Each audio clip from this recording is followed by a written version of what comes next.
The Tennessee stud himself, all 6'9", 275, of Ron Fuller. How you doing, brother?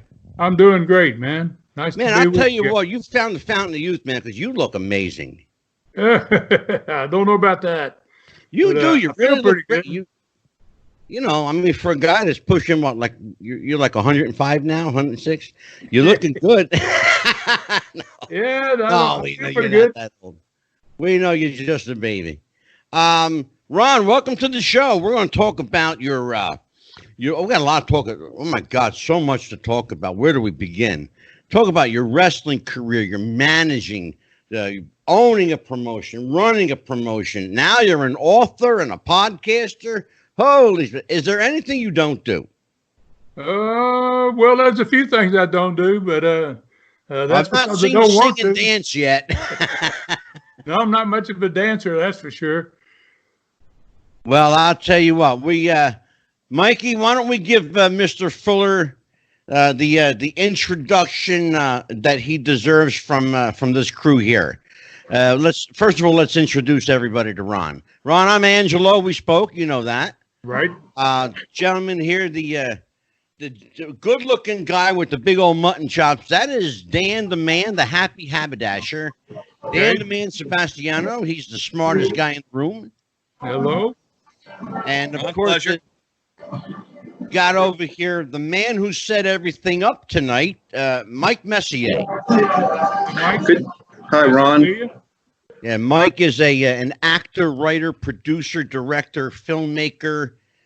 He just actually won. Why don't you tell Ron about the new award that you just won? Well, what it was, Ron, is that I made a very short film with my phone, and then I had an editor do some work on it. And the piece won an award from what's called the Alternative Film Festival. It's called The Never Was. And it actually has a slight wrestling tie-in because a friend of mine at the time was working on a documentary about Justin Credible. And I've known Justin a little bit, and some of the mistakes that Justin's made that he's admitted to himself kind of inspired this piece, The Never Was, which is really about someone who never achieved their full potential. And I find that a lot of people suffer through that. I think in your case, you would be the opposite of that. You and your brother, you and your brother and your cousin all exceeded tremendously in professional wrestling. But my little short piece that never was really kind of try to be an inspirational piece to those that haven't fulfilled their life's destiny yet, which I would put myself in that same category. So it's really an honor to have the Tennessee stud, Ron Fuller, here tonight. I've been watching a lot of his matches this past week. Very excited. Yeah, Mike, you know. Yeah, very excited. I got to tell you something, right? He's driving me crazy today, Ron. He really driving me crazy today. Have you seen this one? Have you seen that one? Say, oh, all right, Mikey, I'll spend the next 12 hours watching Ron Fuller match. That sounds like a great concept, what you're talking about there, Mike. That sounds pretty amazing, man. Congratulations. He's a really talented guy, Ron. He really is. He really is a very talented guy. We're happy and honored to have him as part of our team. Well, I'm glad to be here. I think it's fair to say. Now let's go back a little bit in history here. I think it's fair to say without the Fuller Welch clan, certainly without Roy Welch. Without Roy Welch, there is no wrestling in Tennessee. In fact, I dare say there's probably no wrestling in the southern half of the United States without this legendary, iconic visionary. Before wrestling, what was there? What did Roy Welch do? How did this man make his income? How did he earn his money? Well, you know, he grew up. He's got Indian blood. My granddad had quite a bit of Indian blood, and he lived out there in West Texas, New Mexico area, from a very poor family, and they grew up poor. Just one real quick story about my granddad to give you an idea what kind of family he had. At 12 years old, they lived in the northern plains of New Mexico, and they had a few cows. And when the winter came, they had to drive them off the plateau up there and get them down in the southern part of New Mexico to get through the winter with them. And so my granddad was 12 years old. He had a brother named Herb that was a little younger. He had another brother named Jack. And they, with no shoes on their feet and their dad on a horse, they took about a dozen cows south off the plateau. And when they got down there, my granddad told me that the day they got ready to leave, he said his dad woke him up and he said, "Look, come over here. I want to show you how to wire rabbits out of a hole." And he took some barbed wire and wrapped it down in the hole, wrapped it in the rabbit's hair, jerked him out of the hole. And he said, "I want you to stay here, son, and be back in 3 months. Follow the cows, and we'll come back and get you." And 3 months from now, 12 years old. And he left him out there in the prairie with a dozen cows. He said, "You got to follow them." He said, "You go where they are, we'll find you in 3 months." And they went back north, and they left him down there for 3 months, 12 years old. So now I got to tell you something. I'm a little older than these guys. I heard that story previously. And when I heard it the first time, I thought, there's no way. This is like some Southern tale. They embellished it. Maybe Ron added a couple little details to it. And then I thought to myself, if he tells that story, I got to call bullshit because I thought it was all. Yeah, but you know what? I heard that, and this is the third time I've heard that story. And I got to and Ron almost verbatim. I can't believe they left this guy, this young kid, like 12, 13 years old, left him out there for 3 months. Actually, the story I heard was a little longer than 3 months. It could have been. About 3.5 months they left him out there. That sounds like the backstory of a rancher-themed heel. Got abandoned by my family, and now I'm fighting back. Yeah, well, his father was pretty much a full-blooded Indian, and he was a rustler. That's where he got his cows that they probably took south. Is he probably rustled those cows, and he came up from rough group of guys, and and then started in professional wrestling. Have you ever heard I'm sure you guys have heard of the original Dutch Mantell? Yes, sir, I have. The original, from West Texas out there in the Amarillo area, worked in New Mexico. He taught my grandfather to wrestle, to shoot. Yeah. Roy,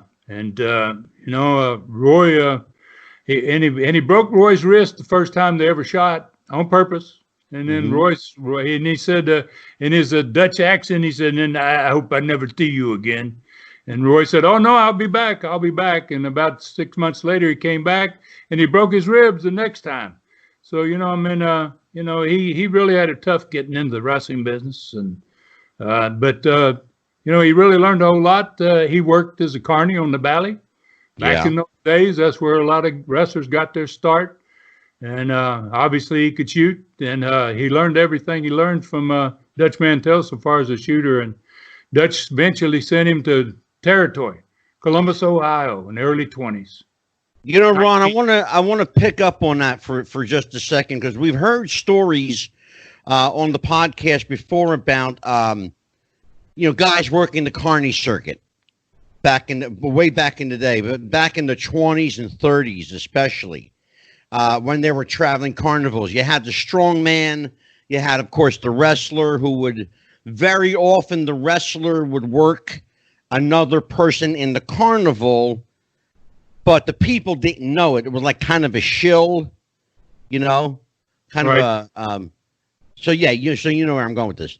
But once in a while, you had a guy step up that was a local townsperson, the local strong guy, or the big Bubba from the area, and he wanted to show everybody just how strong he was. They tell me that the guys who worked the carny circuit were some of the best shooters in the world because they never knew what they were going to run up against. Yeah. Whether it was somebody, from town that just wanted to try you on and see, what you got. Or sometimes even guys that worked with you in the carnival circuit, if they had heat with you, they like to try you on too. So can we talk a little bit about the early wrestling on the Carney circuit?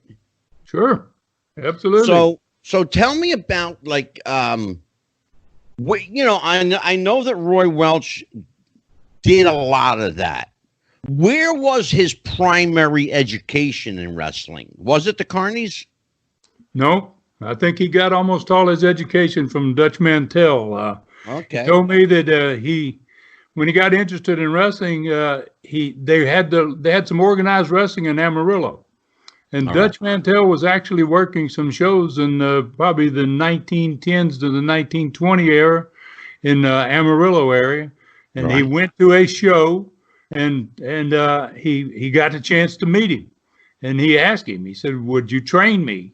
And Dutch didn't want to train him, but I'll tell you a Dutch Mantell story that you probably never heard. This is pretty amazing story. This in that same time frame, Dutch got Roy involved with the Carneys because he taught him to shoot, and he said, "Your next step is to work in the carnival. You're going to shoot with marks." He said you'll learn a whole lot there, and then he said, Roy, after about 2 years. I asked him, I said, "Did you ever lose?" And he said, "No." He said, "No, I never lost." He goes, and he said, "Sometimes there'd be two of us on the valley." And he said, "I was the smallest guy. I always got picked to shoot with. If a guy wanted to shoot, he picked me." And so I said, "Well, what happened if you lost?" And he said, "Well, hell, they'd fire you, boy." And I said, "Well, oh, just like that?" And he said, "Hell yeah." And I said, "Why?" And he said, "They'd hire the some bitch that beat you." Exactly. You got your job, so I heard stories like that. So I actually heard stories like that. Not that particular one, but I've heard those type of stories. It's very often the mark would end up working for the carnival. Yeah. I mean, it makes sense. If you could beat the wrestler, I mean, why not hire the guy that could beat your man? Sure. Absolutely. So then Dutch, this is a good story. I think you really enjoy this. Dutch comes after 2 years and he says to Roy, he says, "I need you to go with me to Houston, Texas." He says, "There's two promoters in Houston and there's a war going on." He says, so the two promoters their business is falling to pieces. And he says, they made a bet. And the bet was that you hire yourself the best shooter you can and the other promoter hire the best shooter you can. And he says, whoever wins the match, we'll both promote the match. And when they have the match, whoever wins Houston. The other one's got to quit. He can never promote anymore. That was the agreement they had. And Dutch says, one of them picked me. He says, "I'm going to Houston. I want you to go with me and watch my back." And so he takes him in a Model T. This is in 1922. In a Model T, they go across from Amarillo to Houston. It takes 4 days. In a Model T, and there's no highways in a lot of it, so they just went across fields and cut the barbed wire if they needed to, and just rode across the state to Houston. They get there and they're going to have the shoot, and Roy says they go to the ring for the shoot, and he says he had never seen Dutch do anything other than wrestle, and he said, so they locked up the guy that Dutch is wrestling with for the rights to Houston, basically. And he said the guy pushed Dutch into the ropes, the very first move they made.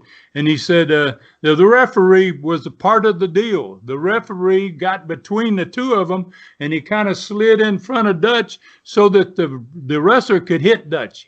He gave him a little opening. He kind of blinded Dutch's view, and then Dutch caught the punch. He blocked the punch, and he hit the guy. And Roy said it sounded like somebody shot a gun. He said he never heard a sound like that. And he said that the guy backed up the wrestler that he hit. He said he wobbled back on his feet, and he said when I looked at him, he said his left eyeball had fallen out of the socket. He broke the orbital bone in his eye, and his eye was hanging down. And he said he fell on his knees. He started vomiting right there. He said the bell rang. It didn't last 2 minutes, the whole deal. And he said then they came in the ring. The guys wanted to help him. They put his eye back up there, and they put a towel over it, and they got him to the dressing room. And Dutch told Roy's about to leave the ring with him. Dutch going to the ring, he says, "You get right on my back, boy." He says, and Roy said, "Why?" And he says, "I want you to get the knife." You know, he was thinking that somebody was going to try to kill him before he got to the field. Okay, Absolutely. so he's popped his orbital bone. His eye fell out, and they start the dressing room. And Dutch says, "No, we go to his dressing room." And Roy said, "Oh, why?" And he said, "Follow me. Stay on my back again. Don't let him kill me." And so he gets to the dressing room with Roy. And Roy said he went over, and the guy's sitting on the stool, and he's got the towel over his eye. They're about to take him to the hospital, and Roy tapped him on the shoulder. The Dutch taps the guy on the shoulder, and he said when the guy looked up, he saw it was Dutch. He was like, "Oh God, he come to get me again," right? One of those deals. And he goes. Dutch says to him, he goes, he says, you're really lucky. He goes, a good thing you quit. He said, I was already looking at that other eye. That's some badasses there. When you get I love it. I love it.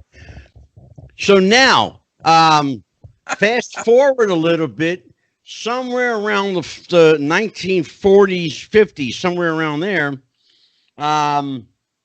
Roy Welch gets the idea to build an arena. And my understanding is that he built this place himself. He might have. Roy did all kinds of things. I've never heard about his arena. What city was that in? I'm using that term arena. It basically what the story goes that he took an old barn and created a place for people to come and see wrestling. Oh, I can believe that. I can definitely believe that. You know. Yeah, and that's the story. And by the way, if you're interested in who told the story, it was your brother, Robert. Okay. Well, hell, Rob might have worked out there. He's old as hell anyway, Rob. Oh, geez. He could have worked out in that building. That's funny. My granddad, I don't know if you knew this, my granddad trained the first wrestling bear. The very first wrestling bear. You know, I did know that. I actually did know that. Yeah, her name was Ginger. And Roy was so crazy. He was so bad. He was so tough that the bear was scared of him. That's it. And this bear had all of her claws and all of her teeth. You know, when they train bears nowadays, they pull out their canine teeth and they pull out claws. They put it all. And he was the only one who could put the muzzle on her, and he put these mittens over her feet. And he kept the bear in the backyard, staked out. And let her out of her cage a lot, and she stayed in the backyard. My dad was about 12 years old, and the bear got him. The bear got hold of him. He got too close to the bear, and the bear was going to kill him. And Roy happened to be home that day, or I wouldn't be here. And you know, Roy came around, screamed at the bear, and the bear ran. She was scared of Roy.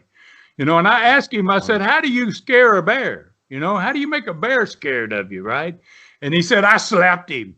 And I said, "Oh, wait a minute." I said, "You know, bears will slap your head off, I hear, you know." And he goes, "Not my head, by God." He said, "I slapped that bear." He said, "Until that bear just let me do whatever I wanted to do."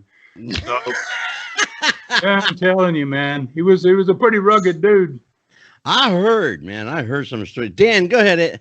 You got Ron Fuller. Go ask away, brother. Oh man, this is great. You know, Ron, I got started in the wrestling as it were as a historian, the work in different syndicated column I wrote, and then obviously before I joined the podcast. So hearing these old school tales, I mean, I know the original Dutch Mantell was a very tough looking dude, and some of your history, obviously, you've come up before. We've had several Tennessee legends on the show, and your name always comes up anytime you talk Tennessee or Florida, and.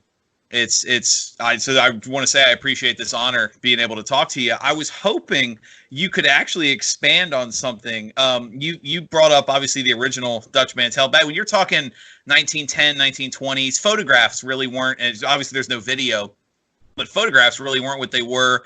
The pictures of some of the talent back then, especially Dutch Mantell. I mean, if you were to grow just a grizzled, tough-looking guy in a lab, he would come out looking like 1910s Dutch Mantell. Yeah.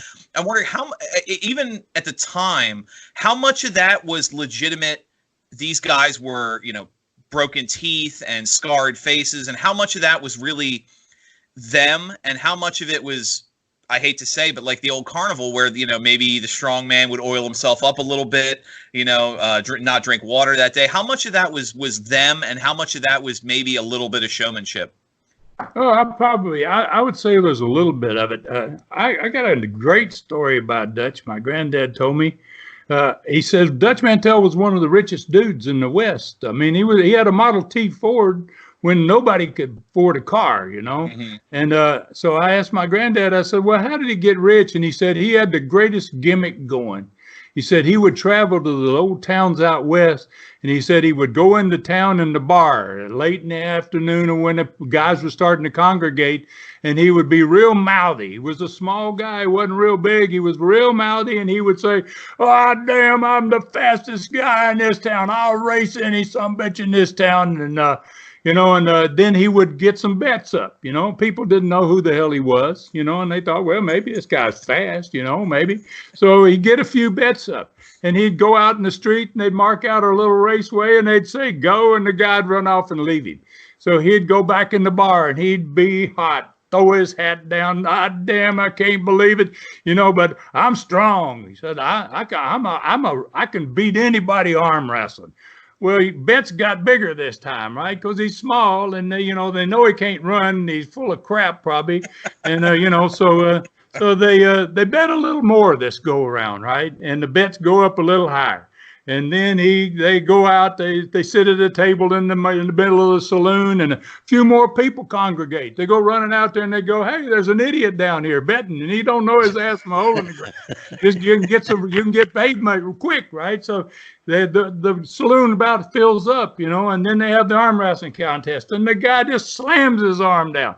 He don't even try, wham, and then everybody's like, wow, boy, Pat, give me that money. So he's paying out a little bit of bread to all of them. He's paying off, and then he's mad. He's really cussing now, and he goes, ah, damn, he goes, I'll beat anybody wrestling here, anybody. Oh, man, he said, Roy said that Dutch said the bar would empty. They'd run out of the bar, man, and they'd go get all their buddies, everybody in town, and they'd go find the big tough guy in town, right? And they'd bring him back. Man. And then Dutch would say, I double the bet. By God, double the bet. And, so then he's got every dollar in town just about, right? And then they would go out in the road right out in the front of the old saloon, and Dutch would just decimate the poor son of a gun. I mean, it wouldn't last 30 seconds. And then he would fill his wallet, and he would go 10, 15 miles down the road and do it again, and do it again, and do it again. And he got to be fabulously wealthy. God bless. That's beautiful. That's I love hilarious. it. Mike Messier, I know you are the world's #1 Ron Fuller fan, so and plus you set this up. So now, my friend, have at it. Well, Ron Fuller. Ask as many questions as you want. Well, I've got two big ones I'd like to get in, but first one, Ron, thanks for being on the show. And Ron, watching some of your matches, it's interesting. You're billed at 6'9", and I was thinking of guys like yourself, Don Leo Jonathan, I think was 6'9". I think Mean Mark Callis, or the Undertaker, as we've known him for the last 20 or 30 years, is 6'10".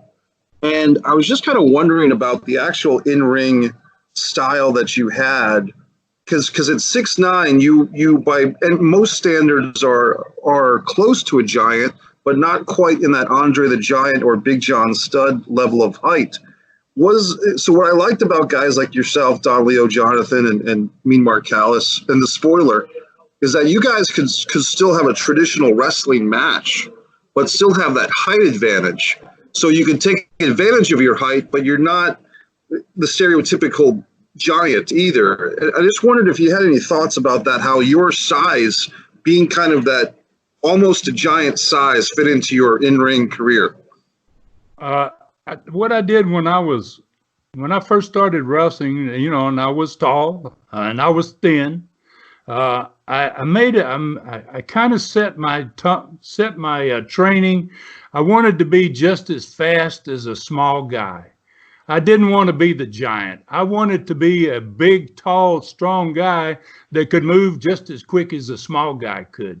And I really pretty much accomplished that. I threw drop kicks. I did everything. Anybody flying head scissors, I didn't care what it was.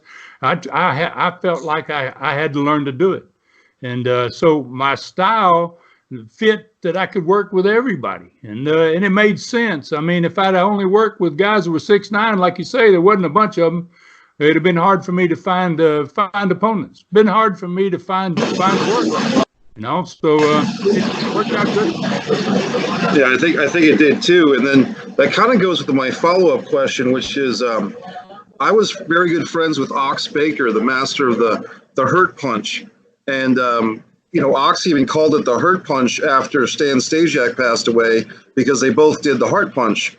I know that Ox traveled around the whole territories, and I'm guessing that you and Ox crossed paths. I'm pretty sure you did. Did you and Ox Baker ever work together? Because just on a personal level, he was such a good friend of mine. I spoke at his funeral. He was really like a father figure to me in wrestling. And me and my buddy David Gear both really cherished our friendship with Ox. Do you have any Ox Baker stories? Or? Oh, I wrestled Ox several times. Ox wrestled for me in my southeastern Pensacola territory in 1979. Hulk Hogan was breaking in with me at the same time. Yep. So I had Hogan and Ox and myself, and I had two territories at that time, one in Pensacola and one in Knoxville, both of them called Southeastern. And I would go back and forth between the two territories. And Ox I worked with many times. I really liked Ox. He was a great guy. And, people look at Ox and he's a pretty scary looking dude, I mean, you had to really think, well, what am I going to encounter here, But Ox was a very, very nice guy, and I had pretty decent matches with Ox. And you mentioned Big John Studd. I worked with Big John Studd in St. Louis. I've worked with Big John Studd before too. A lot of big guys. You mentioned Don Leo Jonathan way back there. He's one of the guys I wanted to. I kind of copied as much as I could John Leo Jonathan's work. I mean, he was, to me, one of the best big men probably ever worked. Oh, my God, yeah. Absolutely. And then you'll get no argument from me. I'll tell you what, he was absolutely amazing. Right. Can I ask you a question? Talking along the same line, and Mikey, I'll get back to you in just a second. But you're talking about big guys, and the physical factor. And I got a question for you. And I've seen a lot of big guys who come across as lumbering. They come across as clumsy or sloppy. How effective can a good big guy be with regard to ticket sales? Because big guys are not necessarily known for being the best ticket movers. They're great for attractions. The exception to the rule, and I'm not saying this because you're here, but the exception to the rule, Ron Fuller and Robert Fuller. Because you guys are probably two of the biggest guys back in the day when, let's be honest, you didn't have a lot of the 6'10", 7-foot guys running around. It was rare. We try to make a point of being able, like I said, I think the secret was being able to work with everybody. When you own your own company, how do you make it believable, though? It's, you know what I mean? How do you make that believable for big, 6'9", 6'10" guy? Keep in mind, anybody you wrestle is going to be smaller than you. Pretty much everybody, right? You have to learn how to sell. You have to learn how to sell differently.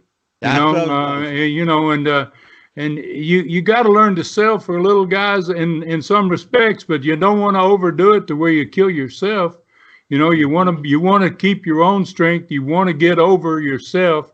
But I always felt like smaller guys, if they could work and then they were really good, and if their style was solid, where when they threw a punch that you could sell it, then I would sell for them. Otherwise, if it wasn't, then obviously I wasn't going to hurt myself to get them over. That's for damn sure. Yeah, exactly. I'm glad you answered it that way, because Ron, that's exactly where I was going. Mikey, go ahead. My next question would be about the early 80s, maybe 82, 83. It was almost, what comes to my mind, Ron, but correct me if I'm wrong, almost like a wrestling version of the Hatfields and the McCoys between Ron Fuller, the Tennessee stud, his younger brother, Rob Fuller, cousin Jimmy Golden against Bob Armstrong and various Armstrong family members. Oh, boy. And just the passion and the heat, the excitement, the emotional investment of the fans, which is something that this show continuously talks about, that we want to see that emotional investment come back to professional wrestling, regardless of its WWE, AEW, New Japan. Emotional investment. Can you tell us how that overrunning storyline of you and Bob Armstrong at the focus of it, but other guys getting in the mix as like a family feud, how that affected that fan base, and maybe if there's any, I'm always hoping there's some promoter of the future listening to our show, some 12-year-old kid that's going to save the business in 20 years. But can you tell us how some of those dynamics were approached from a promotional standpoint, the in-ring action and everything else, the storyline arc? We probably had the greatest running feud in the history of wrestling, the Armstrongs and the Fullers. Jimmy Golden, my cousin, he was part of the stud stable.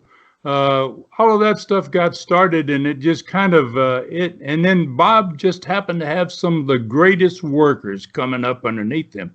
Brad Armstrong, in my opinion, one of the greatest workers of all time. And he had Scott, he had Steve, he had all these young sons coming on. And it was perfect. It was perfect for us to have a stable. We're the heels and Bob to be the babyface.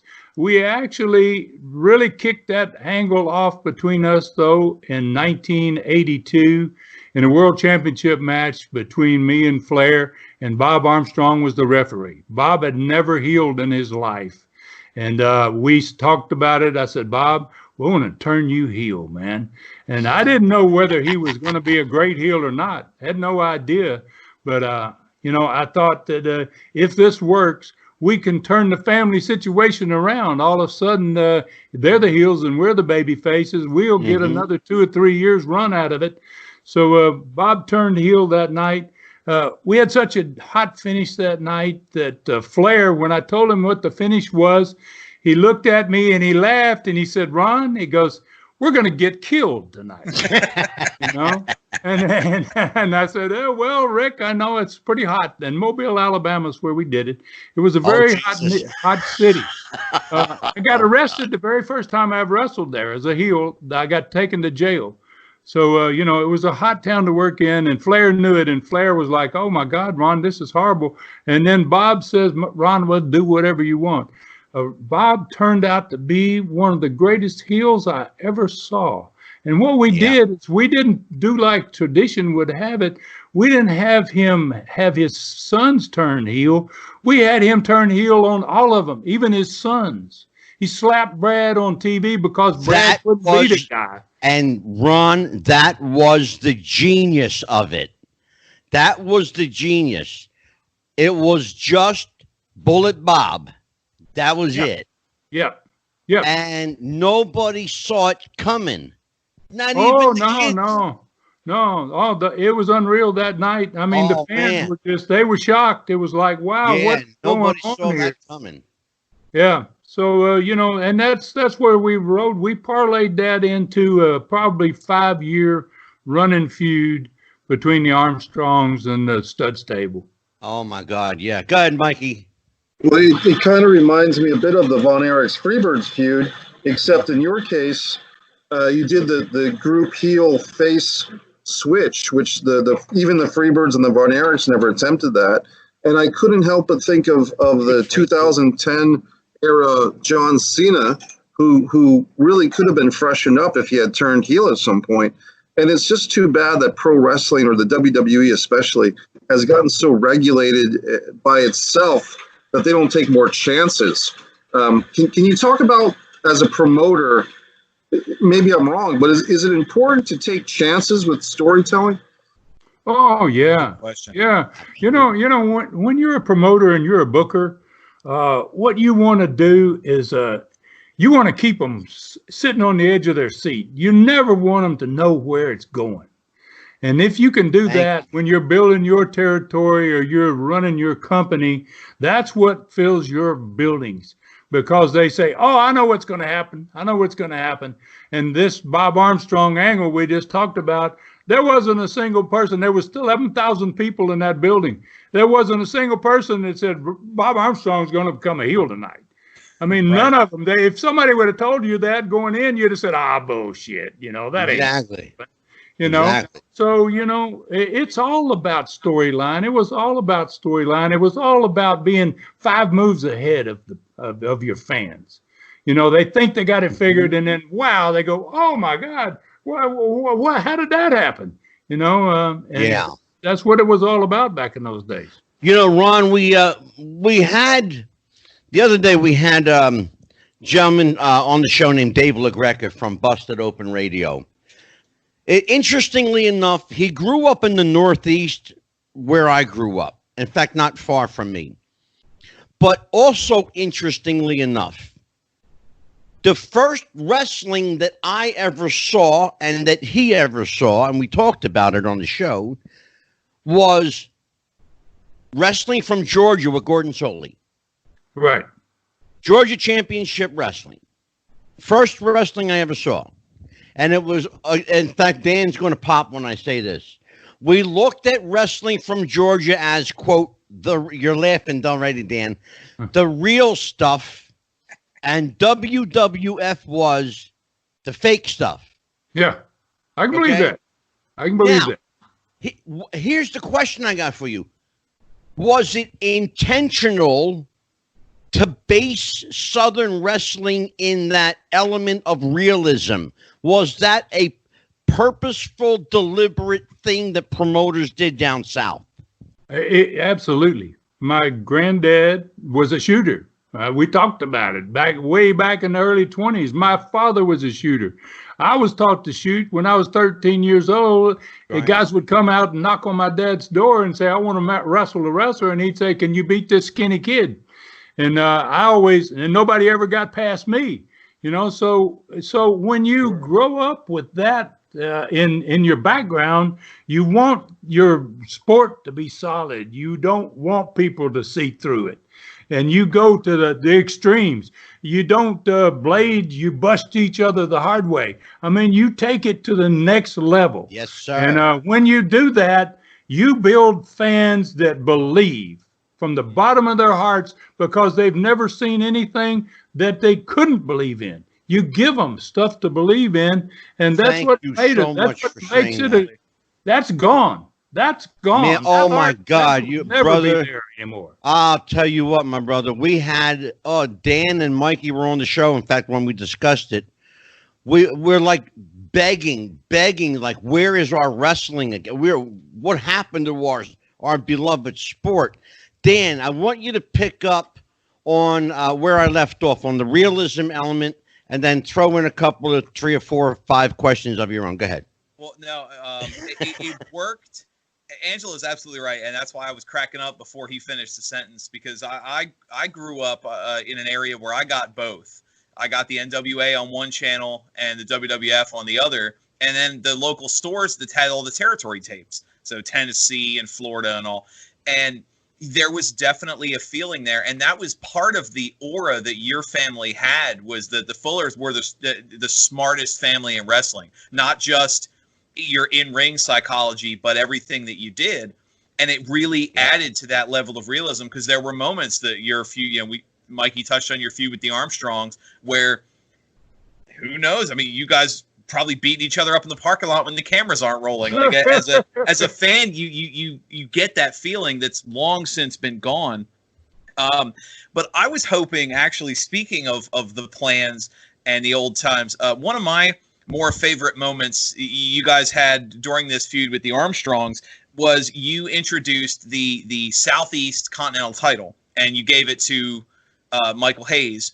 With, of course, that led to that story where you beat him and you wanted to leave the territory, but you were contractually obligated to stay, and you and Armstrong fought over that. I'm curious if you would mind to go off what we talked about last week, kind of peel the curtain back a little bit. How does that conversation go about? We're going to introduce a new title. We're going to put it on a star as big as Michael Hayes is, really just as a prop to continue your feud with the Armstrongs. How does that conversation come about? You know, we used to do our booking traveling on the road. We lived in Pensacola. We would go to Birmingham. It's a 4-hour trip. And sometimes me and Bob, before I was a heel and before he was a heel, we would go as baby faces and we would talk on that way home. And we would come up with all these outlandish ideas. I mean, you spent that 4 hours not just drinking beer and talking about your girlfriend. You talked about business. It was important. In fact, we like to talk about it more than anything else. You know, it was like, and the great thing about it is when you came up with these rare ideas and you went in these wild directions, it just made business better. You know, and so it was like you take your travel time and you turned it into your money time. And it's where you created your ideas. That's where you got your stuff at, was on these trips. I like that. If I may follow up on that, actually, speaking of the realism of wrestling, you guys were still bound by this narrative of kayfabe. How hard was it for you and the Armstrongs to work together? Like, I mean, obviously you couldn't. You traveled together. You had to. You guys worked together a lot outside the business. But heaven forbid the wrong fan or the wrong group sees you guys at a restaurant or a bar together. How did that? Can you kind of tell us how life was having to keep the realism while still having to run the company? It was easy. It was easy because I had grown up in that. I'd seen my father do it for many, many years. I watched Roy do it. I mean, if you broke kayfabe and you worked for me, you were gone. It was a one-time mistake, you know. Yeah. Hey, you were sitting in that restaurant with that heel, you're fired. You're gone. You know, I mean, and if you didn't do that, how are you going to maintain that legitimacy that you want to create with your fans? And like you say, one guy sees that and he tells 100 people, and they tell 100 more people. And, you know, so it was just, it was known when you came to work for us that that's a no-no. And the quickest way to get your ass out of there is break kayfabe. You know, Ron, we actually heard, and Dan, I'll give you the questioning back in just a second. It's interesting. We had one of our favorite people on the show here is Karen McDaniel, Wahoo's wife. Mm-hmm. And Karen told us a story and I didn't realize that this extended to the wives too. So she said that if she ever got caught at a local coffee shop or a little diner or someplace with the wife or girlfriend of Wahoo's opponent or nemesis, she said that the guys would get fired based on what the wives did. If they broke kayfabe, the guys would get fired. And does that happen in your territory?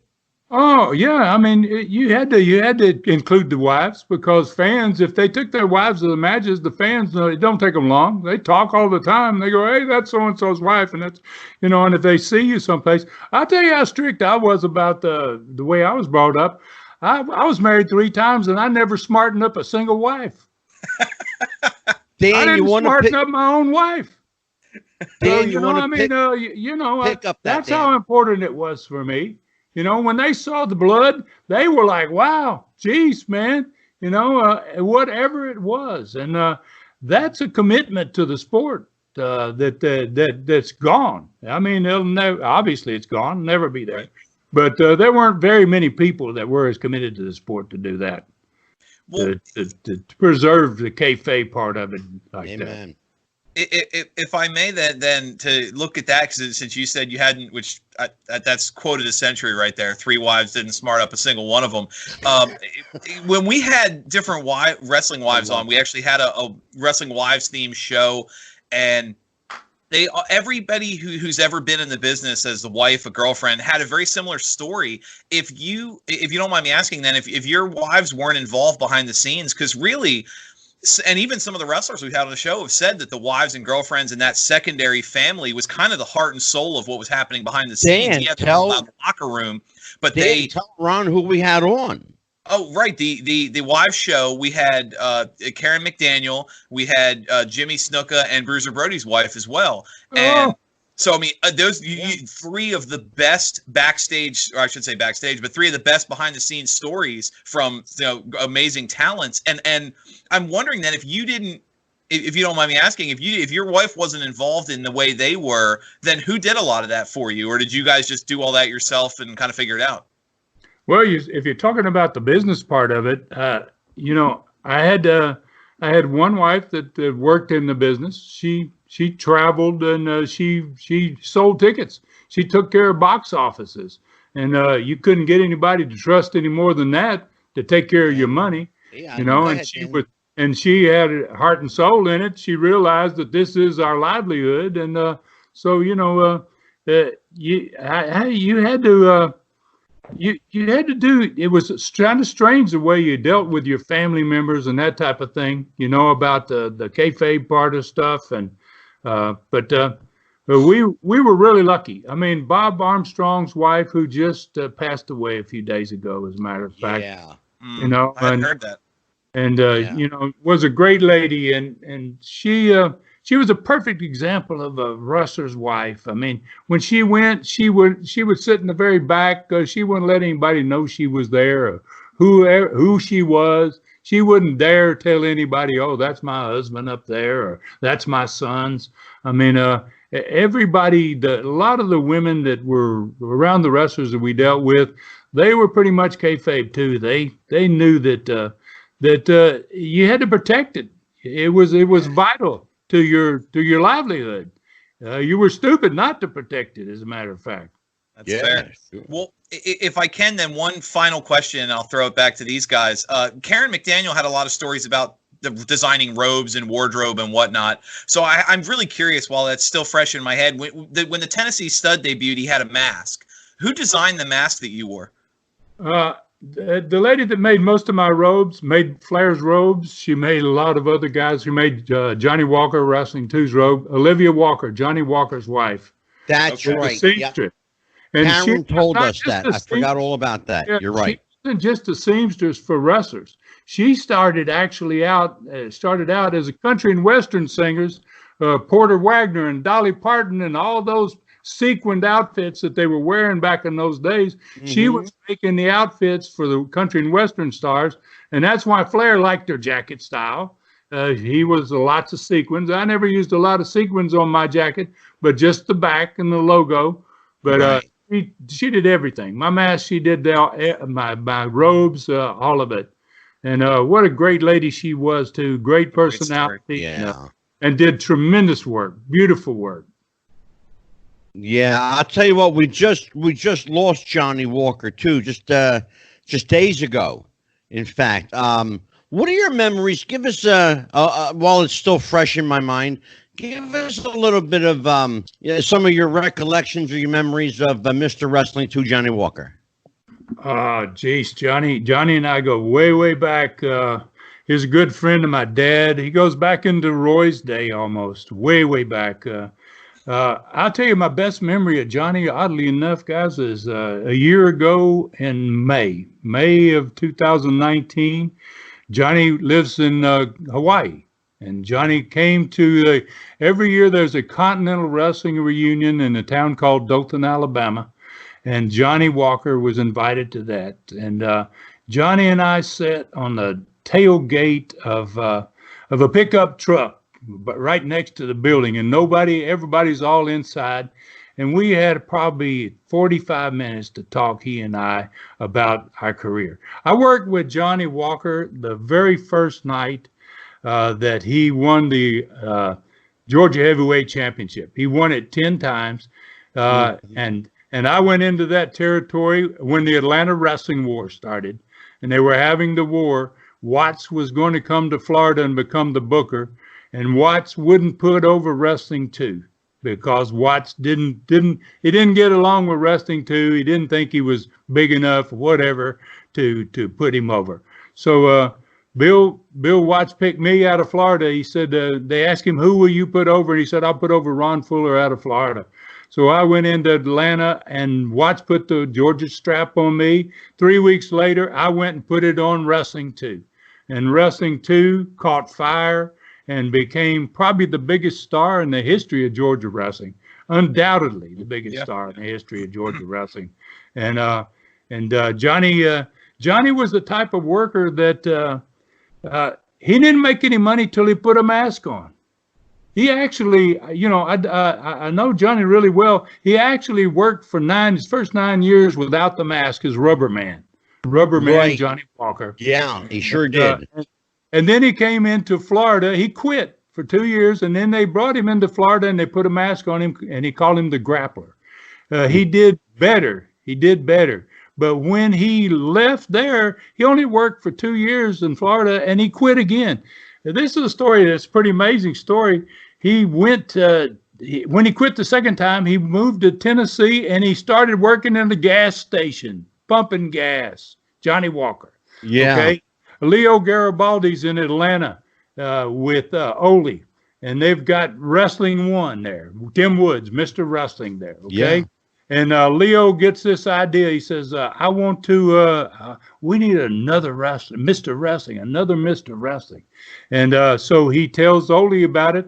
And because Leo had been there in 72 in Florida when Johnny was there as the Grappler, he remembered him.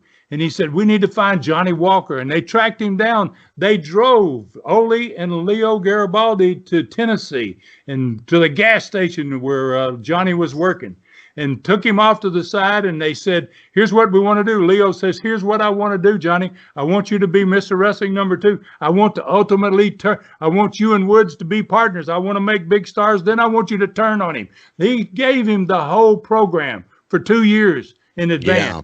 Yeah. And Johnny says, okay, geez, man, this sounds like you're going to use me, right? Mm-hmm. And Johnny went in there, and the rest is history, man. He cranked that. Yeah, boy. That angle blew Johnny Walker to the top, and he stayed there for years and years in Georgia with that. Well, I'll tell you what, Ron, we actually had Magnum TA here, and when Magnum was here, it was bittersweet. It really was, listening to Magnum. He had that angle with Johnny Walker. Dan, you remember Magnum telling us that story? Yes, sir. It was, yeah, go ahead and relate that story to Ron. It's really, I want you to hear this, Ron. Well, he had, I just want to make sure we're on the same page here. You're talking about when he first came up, when he was the rough business, that one, or? Yeah. The Rubber Man? Oh, you're talking about Magnum? Well, yeah, because obviously, the narrative behind Magnum TA being the greatest what if story in the history of wrestling. Yeah. But he talked about coming up and the for lack of a better term, the way he told it was the very rough handling he got at the hands of Johnny Walker, and it was more of he wasn't getting the what's the term? Potatoed as much as he was. This was the evidence that, I mean, when Walker was going to go that rough on you, he knew you had something. This guy is going to be huge, and I'm going to beat the tar out of him until we polish this stone. And he did. And obviously you saw, well, unfortunately, the great what if story, but Magnum really had the narration that if he didn't get those initial, for lack of a better term, beatings and rough matches with Wrestling 2 coming up, he would never have become the star he was. Yeah, it's a great concept. And Johnny was like that. Johnny he liked to work stiff. He liked to work tight. Yeah, we heard. And the night that I put the championship belt on him, we worked a finish in which we both went over the top rope and out onto the floor. I brought him back into the ring. He got on the apron. I was in the ring. I picked him up, and I brought him up to drop him on the top of his head. He pulled a gimmick out, and he hit me with the gimmick. Then he put the gimmick up, and I struggled to my feet, and he hit me. I was the first guy he ever hit the bionic knee on. Okay? Oh, nice. Yeah. He had not developed that finish. And then he says, look, Ron, he says, let's do that part of it. But he says, I want to hit you with this running knee lift. And I said, Yeah. well, I've never seen that, Johnny. And he says, oh, hey, don't worry, Ron. You know, it'll be good, you know, and he set me up and it wasn't the knee lift that bothered me. It was the slap in the back. He would Yeah. always slap you at the same time he hit you with the knee to get that sound. And Oh so, my God, Johnny yeah. was a tremendous worker. I really loved Johnny, and guys didn't respect Johnny. He got respect. Yeah. It was $1 million knee lift. I think it was called Yeah, $1 million exactly. knee lift. Yep. Ron, $1 million why knee was lift. Johnny Yeah, not? that's it. Why was Johnny not bigger than he should have been? This guy should have been a superstar, a megastar. What was? I mean, I know he had some. Well, I'll call it issues. He had some. You mentioned he quit and he went back and then he quit again. He had some issues that whether they were personal demons, I don't know. I never knew the man, but for whatever reason, he could never get his footing. He could never get his he never got into a comfort zone. You know what I mean?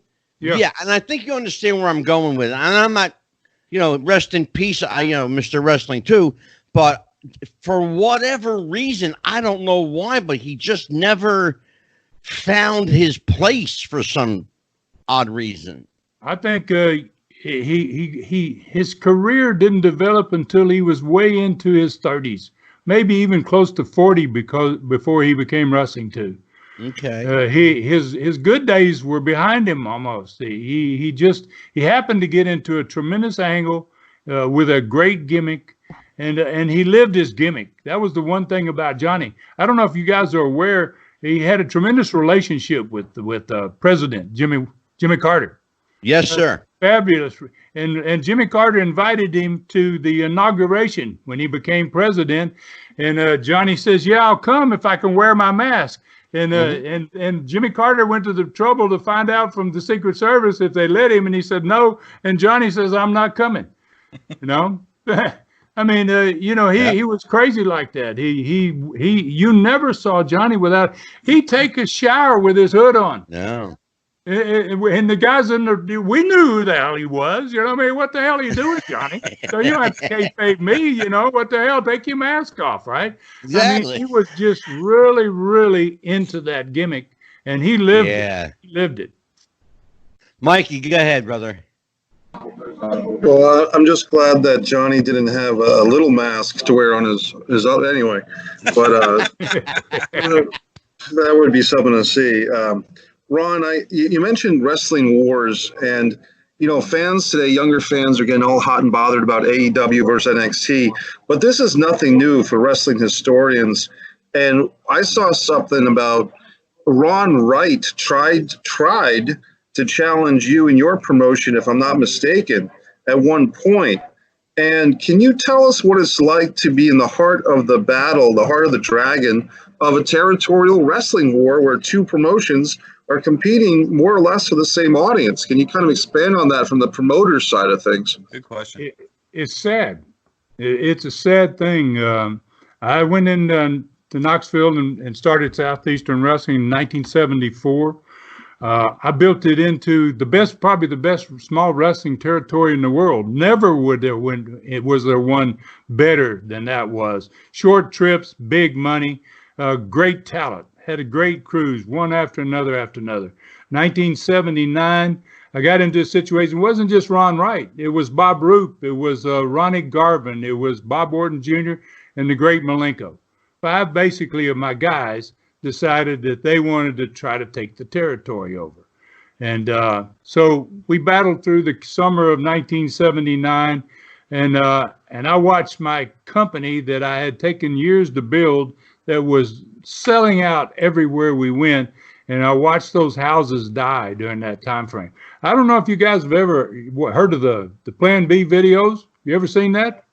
I've watched him, and as a Ronnie Garvin fan from the Crockett, it was very disappointing, to be honest, because I've always been a Ronnie Garvin fan, and I saw him defend his title against Ric Flair in Baltimore, October 13th, 1987. I have a photograph that I took. It was very disappointing for me as a wrestling fan to see Ronnie in that Plan B thing. It was worse than Eddie Mansfield.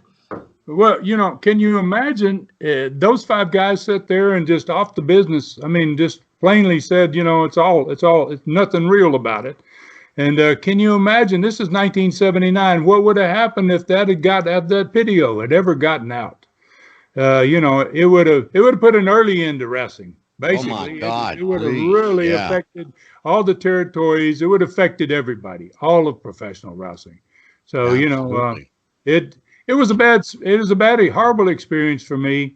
I sold out to Jim Barnett, and I left. I went. I already had another territory in Pensacola, the South End, I called it, and I went to Pensacola, and I just committed myself to building Pensacola. I actually built twice as good a territory after I left Knoxville as the one I had built in Knoxville.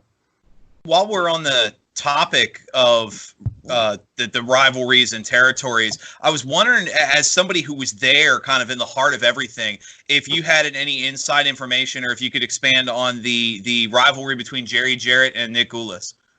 Oh, well, yes, man. Nick Gulas and my grandfather Roy were partners. Yes. From way back. Actually, Roy went in there in the 30s in Tennessee, started building the South. And he didn't just build Tennessee, he went all the way to Gulf of Mexico. He was in 12 states at one time. And so he took on Nick Gulas as his partner. And Nick and Roy were about as different as anything you could possibly imagine. Roy was an old-time shooter and a gruff and tough guy, and Nick was oh man, real nice. Oh, please, I hope you like my payoff. And it was, they were anything but a match. And so when Roy kind of started fading out of the picture, it left Nick there basically by himself, and Jerry and Roy had always kind of run the western side of the Tennessee territory. Nick ran the eastern side, the Chattanooga, the Birmingham, the Nashville. Roy ran the Memphis and the towns on that side of it. So when they actually went to war, there's a whole lot behind that war. I don't know if you guys are aware, my dad was really big there long before Jarrett. Dad went in there in 1959. Memphis was one of the deadest towns in America. Dad drew in Russwood Park 30,000 people to watch Sputnik Monroe and Billy Wicks wrestle for a Cadillac. I was going to ask you, Ron. I was going to ask you if that was folklore or whether that actually really happened. I heard they wrestled over a car. Yeah, they wrestled for a car. Yeah, they wrestle. Yeah, Dad used to do it all the time. My dad drew some monster crowds in his career. In Mobile, Alabama, in Ladd Stadium, he and Mario Galento, with Joe Louis as the referee, drew 40,000 people in 1957. In the 50s. Okay? In the 50s. God, that's crazy. 40,000 people in Mobile, Alabama. And then he went to Memphis and drew right around 30,000. And in Atlanta, we went to Atlanta when I was a kid in Atlanta. Atlanta was on its ass. It was doing terrible. And he went in and he built Atlanta in 2 years from 64 and 66. He drew in the Ponce de Leon baseball stadium. He wrestled Mario Galento and Rocky Marciano was the referee. They drew 30-something thousand. 30-something thousand in Atlanta. That's and I hear people saying that the biggest crowds ever drawn in Atlanta was in the Omni. Bullshit. I saw 30,000 plus in that Ponce de Leon baseball stadium. Yes, sir. In the summer of 66. So, that's crazy. I have to ask you, we heard, from several sources, but let me just tell you, a couple of the people that are really, really good friends of our show are, of course, Superstar Bill Dundee and the handsome one himself, the Boogie Woogie Man, Jimmy Valiant. Jimmy's a good friend of mine. I know Jimmy 33, 34 years now. Bill Dundee is just, as ornery as ever, straight shooter as ever. He's a good friend of our show, Ron, and they've told stories, and I want to kind of clarify the territory system in Tennessee. Now, Jarrett, from what I know and what we've been told, had the Jackson, Tennessee, Nashville, the fairgrounds area, up around the West Memphis area over in Arkansas. Right. Okay. And Yep. then And he had he also had Louisville, yeah. Evansville. And they tell me that, and yeah, that's right, Evansville, Indiana, Louisville, Kentucky.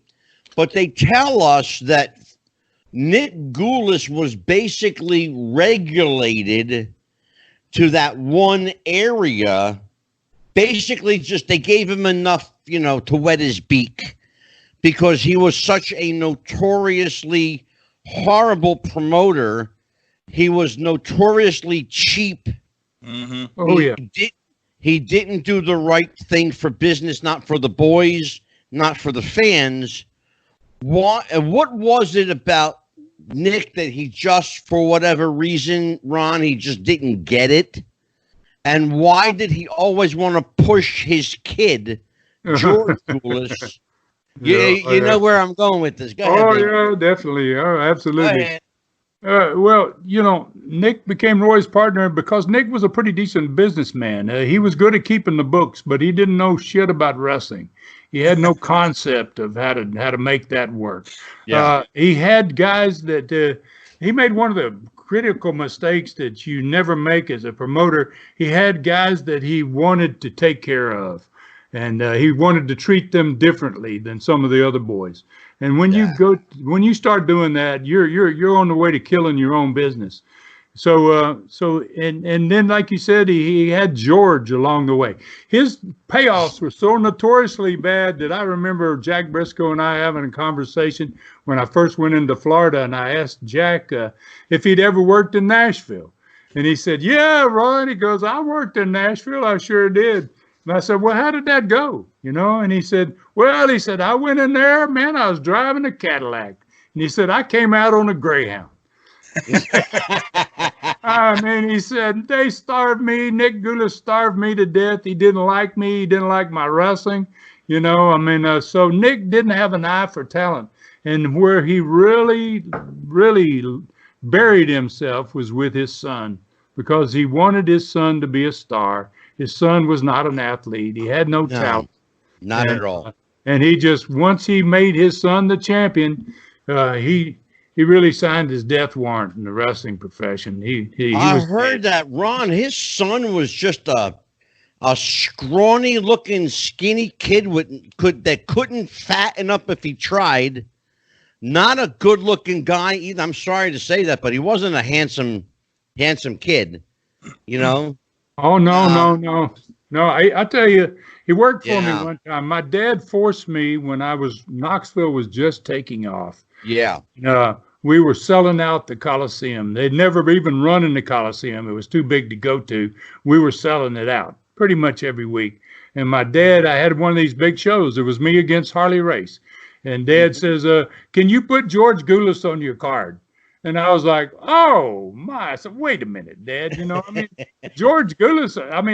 Hell, I like to. He can come in at 5:00 in the afternoon. We're setting up the ring and work, But I don't want anybody, any 7 or 8, 10,000 people seeing him, Anyway, I used him, and because as a favor for my dad. And Dad says it's a favor for Nick. Nick knows he's doing big money. He wants George to work in front of 7,000 people. Oh my God. Okay, well, what the hell? So I told my talent. They all hated Nick so bad. I said, "Listen, guys, I want you to be nice to George."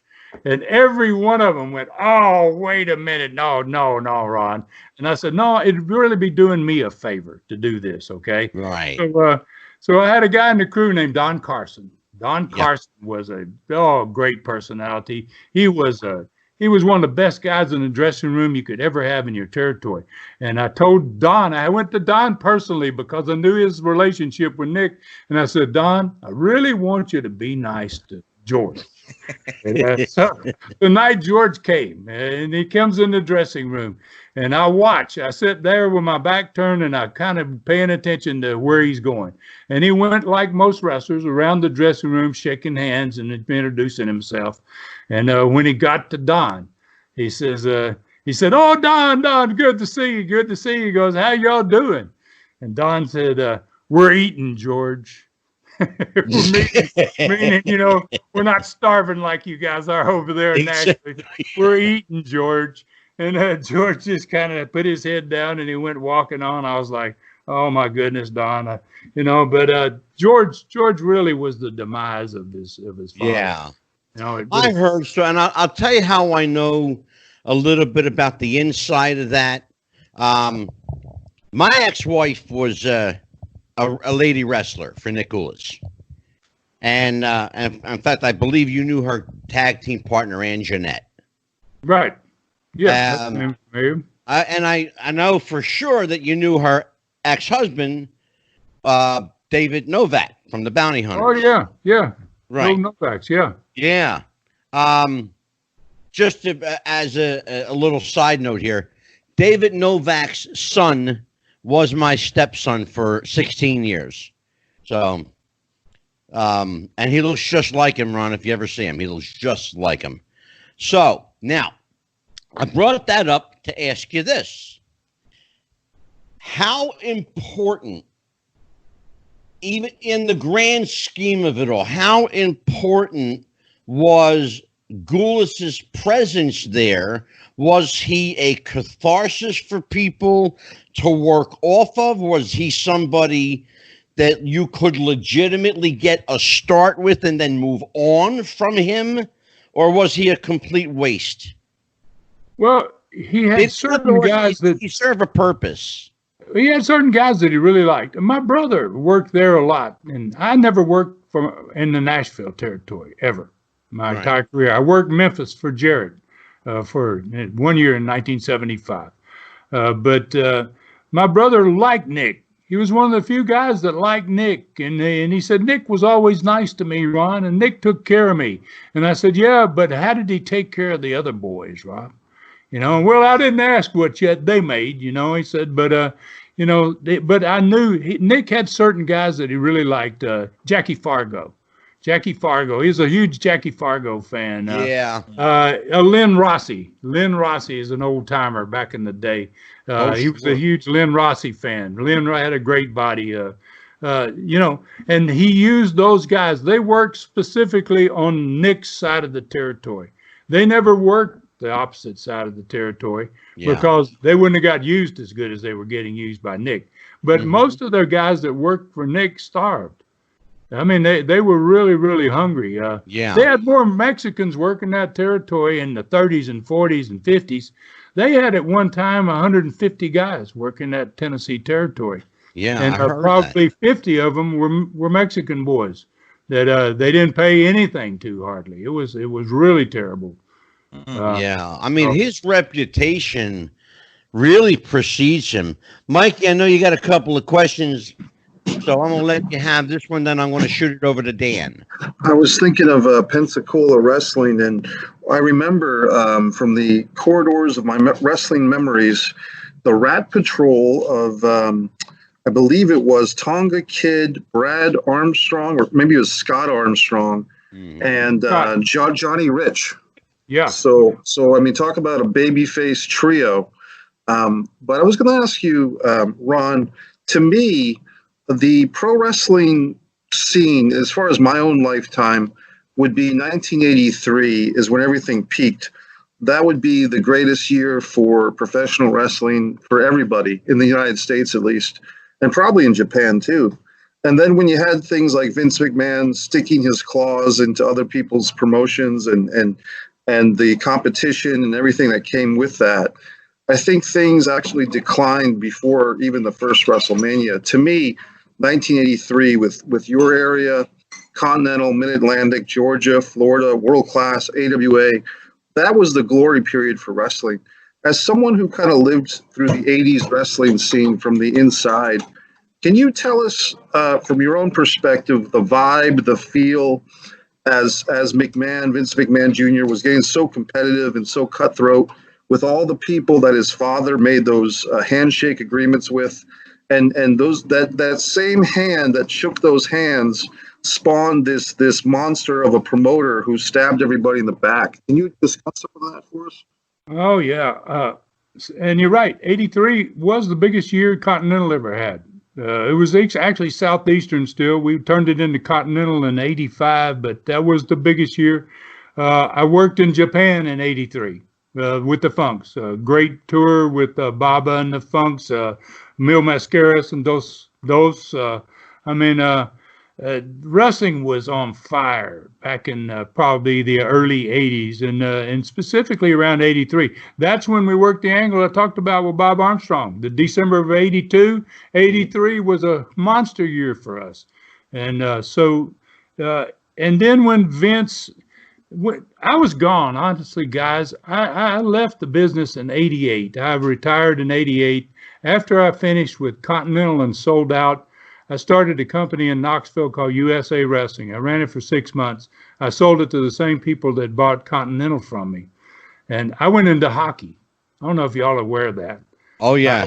I went into hockey for 5 years. I was in hockey business. Interesting.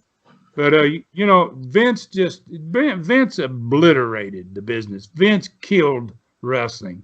Yeah, he did. And because of greed. It was all because of greed.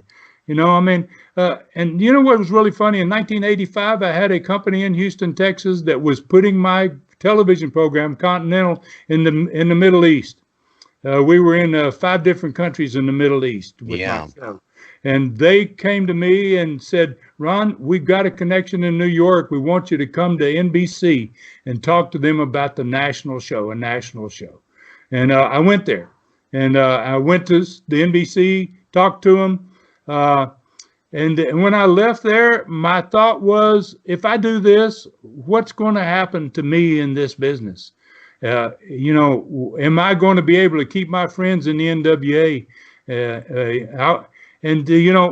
So when Vince got that opportunity, and what I would have done if I had taken that show is I would have put everybody's territory, their top guys, on that television. I would have made it the greatest wrestling product in the history of wrestling. If wrestling would have been today twice what it was in '83 instead of half of what it was in '83.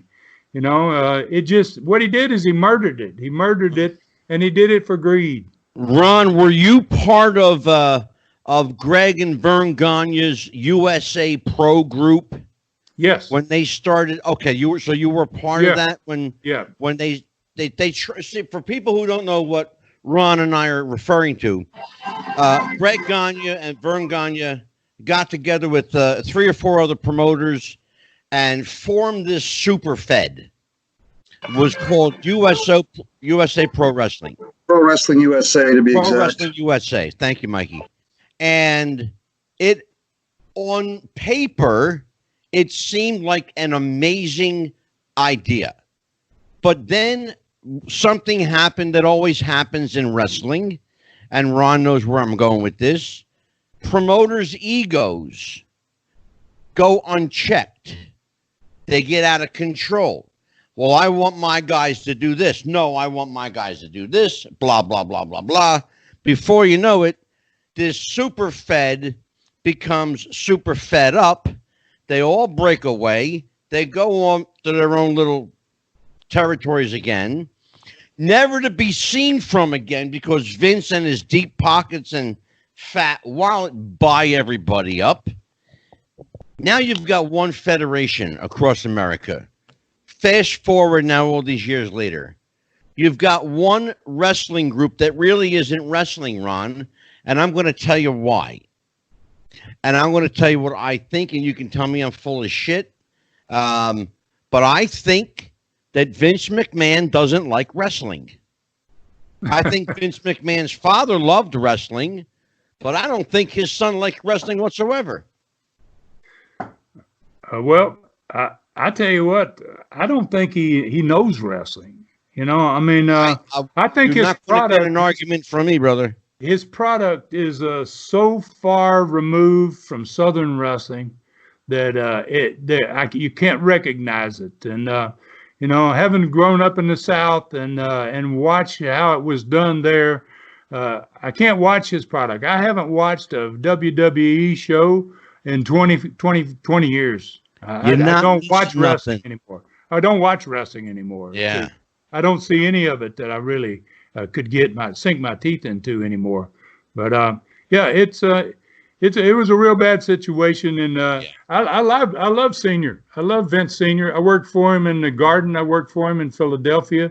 Right. He was bringing us out of Florida back in the day in the '70s, early '70s, working Madison Square Garden and some of those major arenas. And you know, he's a good guy. His son doesn't really, and I believe you're probably right. I don't think he really likes the sport. No, I don't think he does. I really don't think he does. That's for sure. He has no you're Ron. I'm going to tell you what, brother. You are spot on when you say he doesn't respect it. Every chance that man gets to shit on this product, he does. And how he's making money, I think it's just because he's got a bunch of, you know, people that are so invested financially in his product that they're afraid to pull out. You know. It's like being with a real hot girl that you like, you know, you want to give her some, and once you're there, you don't want to pull out, but eventually you're going to have to. Dan, rescue me off of this. Well, it's actually funny, Angelo, because I'm right though. You know what I mean? You are, and I think it's important actually to take this moment. You talk about being with a pretty girl, and yes. you know that kind of relationship. Let's have a word from our sponsors. Anybody knows that you're going to be with a pretty girl, you got to be presentable, and in that case, then you can look for the tools of the trade from our sponsor, our friends at Manscaped.com, for all your manscaping needs. For those out there who want to impress these pretty girls that Angelo's talking about, or maybe get involved and show off a little bit as we get into the warmer weather, you want that feeling of clean that our friends at Manscaped.com with the Lawnmower 3.0 and the new promo pack they have, where it includes the Manscaped underwear and the wonderful freshness of your ball spray and Manscaped trimmers for all your needs there. You can use the promo code WrestlingFuture for 20% off and free shipping on any of their promo packages. For that's Manscaped.com and Wrestling with the Future. And I'll tell you what, you know, we got just a guy tonight to help us promote this product. This will definitely put you in a Tennessee stud state of mind. Absolutely. Absolutely. Yeah, boy. Well, you know, this is the first time. This is my first running into Manscaped, gentlemen. This is fairly new to me, and but it might be something I could utilize. You know, I'm not saying Ron, I can get you a free, brother. I can get you a free starter kit. Well, we might they like us when the show's over. They like it, yes, sir. Well, I'll tell you what, you know, we know Ron Fuller is a wrestler, promoter, entrepreneur. You know, he's a manager. He's the head of this stud stable, all this stuff. But there's something else Ron Fuller is. He is now a published author. Now, I want to tell everybody it's not a wrestling book, but it's a damn good book. If you ever get a chance to read it, I want everybody to order this book. You can get it on Ron's website. It's available. It's called Brutus. Now, Ron, where did the story for Brutus come from? Let's talk a little bit about this without giving the book away, because I want people to buy it. But it's not, you and I spoke about it. It's really not a wrestling story. Oh, no. No, it's got nothing to do with wrestling. And right. It's a dream. It came from a dream. I had a dream one night. I dreamed all night about a lion. And I woke up the next day, and I got up and I said, I've never written anything, but I'm going to write a book about this dream. And so that's basically what I did. It's sat in the drawer for 20 years after I wrote it, and didn't do anything with it. And then a couple of years ago, I dug it out, and I got to really looking at what was there. And I went ahead and finished the book that I should have finished 20 years ago. And it's basically a story about a lion, an African man-eating lion that gets shipped mistakenly to a zoo in Knoxville, Tennessee, and that lion escapes into the Smoky Mountains National Park. And when that happens, all hell breaks loose, obviously. And I'm pretty proud of it. I spent 2 years writing it, and it was an experience for me, and I'm getting a lot of great reviews, and I hope people like it. Really is. It's a great read. And, I don't know if people really understand that. Here's what I liked about it, and I'll just tell you straight up. I love the simplicity of it. I love that it's a straightforward book. You don't have to go crazy trying to figure anything out. It's just,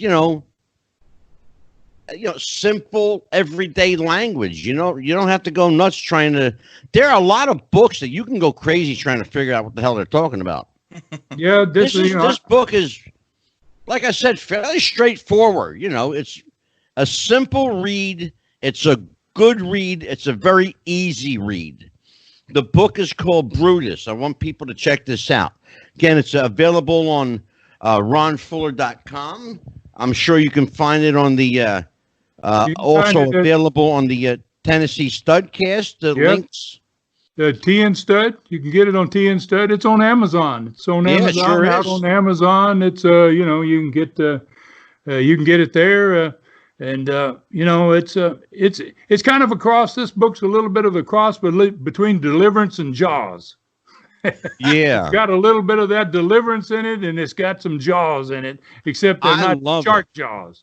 Yeah, when I read the book, I thought to myself, this reminds me of my marriage. The lion got out of the zoo and prowled the Smoky Mountains, and there I met her. And then I got the hell out of Tennessee and went back to New Jersey. Thank you, God. No, actually, I met a lot of interesting characters. I met some really interesting characters in Knoxville. There was a guy I met there, Ron. He was called himself a promoter. A guy named Terry Landell. I don't know if you know this cat. Do you know who I'm talking about? Oh, yeah, man. Oh, this guy is a character. First of all, just so people that are listening understand, no relation to the late Buddy Landell. I believe at some point he tried to pass himself off as a kayfabe brother, something along those lines. Ron, correct me if I'm wrong on that. Yeah, I think he would like to tie himself into somebody that's legitimate, but he's a joke. Yeah. In that part of the country, he's a joke. He's one of those guys that wanted to be in the wrestling business and really believed he was in the wrestling business. And yeah. He just is. He's as bad as Vince, but in a different way. He just. I don't have many good things to say about Terry Landell. Oh, I don't either. I believe his. I'm not going to call him out, but I believe that if you run across Terry, quote, Terry Landell, unquote, you'll never forget him. He's a real piece of shit. He's a scumbag. So let's just call him out. I'm not going to mince words about it. I'm a simple guy. He's a used car salesman. Take that for what it's worth. Is that the guy that I'll give you the last round of questions, brother. Well, I think that's the same guy that Cornette pulled a gun on. Am I right? Yeah. Jim Cornette ran him over. Cornette's got a great story about Buddy Landell. It's a classic. Yeah, he ran him over with his car. Yeah, tried to run him over with his car. Yeah. I think we gotta let the Tennessee stud get back to his girlfriend. I think she might need a little stud time from I understand still the Tennessee stud there, Ron. But what a pleasure. But I did want to make sure that we mention that not only do you have the book Brutus available, I saw on your website a collection of 5 DVDs that for the young wrestling fans that have never experienced Southeastern Wrestling, Fuller, and Golden versus the Armstrongs, all those exciting type of matches. I want you to consider purchasing those DVDs from Ron Fuller's website.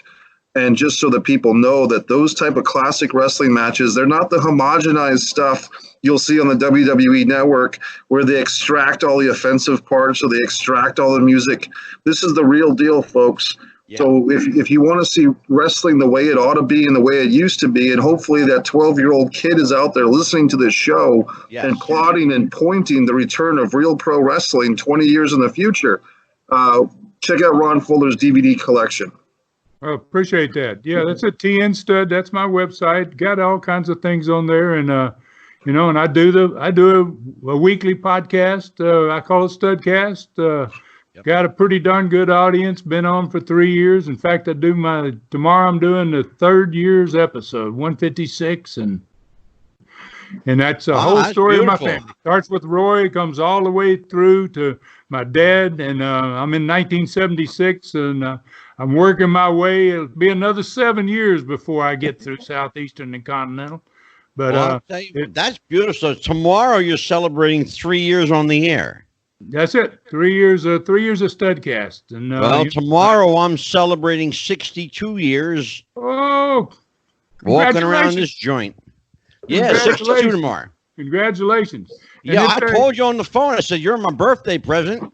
That's good. I'm glad I am. Well, I'll tell you what. I would love to have you. I do a Super Studcast too. I don't just do the one. I do a 3-hour once a month Super Studcast. Yeah, everybody. Terry Funk, Stan Hansen. I do an Andre, a Ron Wright, Bob Armstrong, the Assassin. It's just a Cornette. I mean, it's just a litany of guys that I know. Oh my God! We just sit and talk for 3 hours and tell old stories, kind of like we've done here today. And it's Ron, one of the things that we pride ourselves on this show, and I hope you've noticed that we don't talk an awful lot about wrestling. We talk about the human stories, about the people, and that's what we love to do here.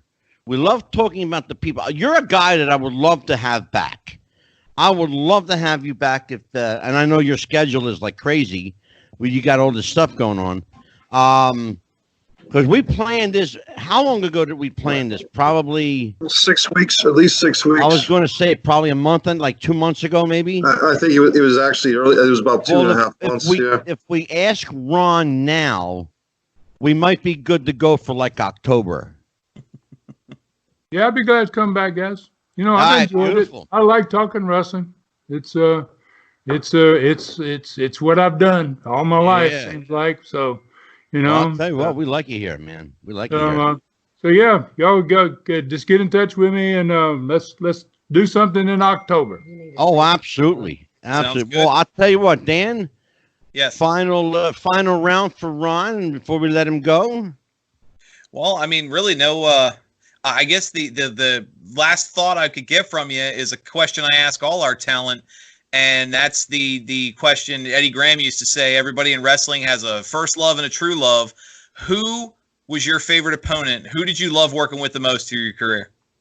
Oh, man, I worked with so many people. Mongolian Stomper. Archie. Oh, yeah, Archie Gold. Yeah. Goldie. Wow. Really loved working with Stomper. He was kind of stiff. He was I just liked his style. And what a great guy, too, at the same time. I mean, and he worked for me for many years in my company. He was a bona fide badass. And he was one of those guys, when you brought him in your territory, he got over the first night. It didn't take very long. So, yeah, I really like working with Archie. Aren't you happy that I'm old enough? I remember Archie Goldie. I remember Archie Goldie. No shit. Yeah, brother, I'll tell you what, I gotta have you back. Thank you so much for joining us. My best to your other half there. I won't call her out on the air, but I'll tell you what, she's amazing to get you on the Skype with us tonight. We almost didn't think this was going to happen, folks, but Ron's got a little secret weapon there. We're not gonna let the cat out of the bag. Well, guys, I appreciate Brother, you know, and I've enjoyed Thank it. you, my very friend. much. I'll touch base with you in a couple of days. Thank you so much. Thanks, Ron. Thank you all. Appreciate it. Thank you, buddy. Thank you all very much. Thank you. Good night. Night. The Tennessee stud, Ron. I'll tell you what, great guy. Great guy. Mhm. Dan, what do you think, kid? Everything you expected? Oh, absolutely, and more. I mean, like I said, you know, I got into the business as a wrestler, as a historian with my column, and those are the kind of stories that you look for. I mean, Oh, my God. that is an insight that, and it's unfortunate. We mentioned several big names that we've lost recently. You know, that's the kind of stories you have to tell now, because you're not going to get to hear them 10 years from now. And that's why we do what we do. And we keep telling people, we don't talk wrestling, we talk people. exactly. This is a wrestling show about people.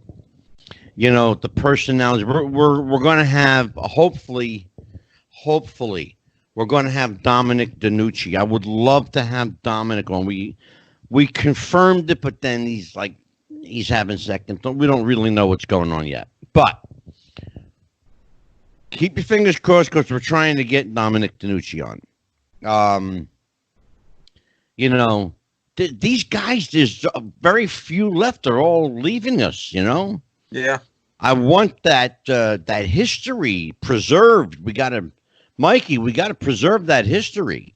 Well, you know, the thing is, Angelo, the show is called Wrestling with the Future, and it's my belief, and this might sound like grandstanding or hyperbole, but it's my belief that the true pro wrestling fan base has got to come together and save the sport from the pretenders that are in the ring right now. Exactly. Dan has mentioned in his columns, I've mentioned in my pro wrestling rants, that the Kenny Omegas, the Velveteen Joeys that pollute and stink up our rings with their theatrics and their parody shtick, they are not Yep. living. They're not living in the footsteps of Tully Blanchard and Bret Hart and Buddy Rogers and Bruno Sammartino. So it's up to the fans that are more intelligent, more discerning. Fans like my friend in Texas, Jay Baca, who does his own wrestling podcast and is a big Right. supporter of me on Twitter. It's up to us to reclaim the sport from the pretenders that are in this ring and are on our televisions. Yeah. And if we need guys like Ron Fuller to do a podcast so that 12-year-old kid in the suburbs or the city or wherever he's at, it doesn't have to be a Tony Khan Silver Spoon kid.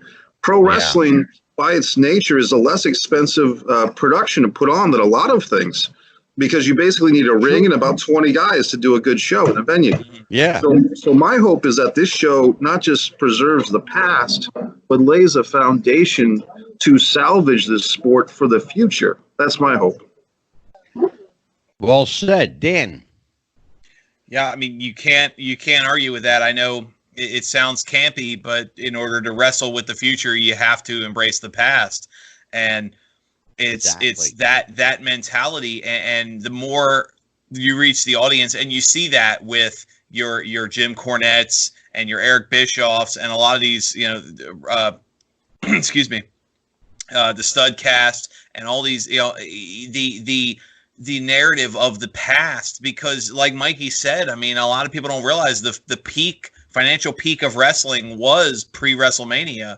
And oh my God, yeah. even in the era when, you know, the Hulkamania era and then the Attitude Era and the Monday Night Wars, when you were having, Raw drew an 8-point rating, like 8 million people. Well, congratulations. In the territory days, you had 30 million people watching wrestling at any given moment. You know, I mean, each promotion was pulling in 2, 3, 5 million people a week. Sure. So you figure how many territories there were, 30, 40, 50 million people every week watching wrestling. Here we are thinking 8 million. No, it's you have to. Dan, you have to they tell the break story. 300,000 people and they're ready to celebrate. Okay, let's be honest about Exactly. Well, that's There's like, no millions involved anymore. We're talking about hundreds of thousands. Well, and that's the thing. Like they just had Nobody's broken a million in months. Right. Literally months. They haven't broke the million mark in 4 months. Right, okay? and they just released the numbers. NXT and AEW doing their competing pay-per-views with Fighter Fest and then the Great America, the Great American Bash. Yeah. And just yesterday, NXT won the final night with, I think it was like 751,000. 751,000 wins the rating war. You know, there was a point when a bad NWA cast, if they had 6 million, it was an off weekend. You know. Yeah. I mean that's exactly what I'm talking about. You know, they're ready to celebrate. Right. With numbers like that. That's not a celebration. They should be ashamed of themselves. Yeah. Well, Mikey, it's jump like in here. it's like Cornette says, the biggest marks are in the ring now. And when you got guys, Before, Mike, I've said that before. right? When you got guys like the New Day guy, the shortest one, who is he's in the dressing room watching Batista wrestle at WrestleMania, and he's flexing and posing to Batista's theme song.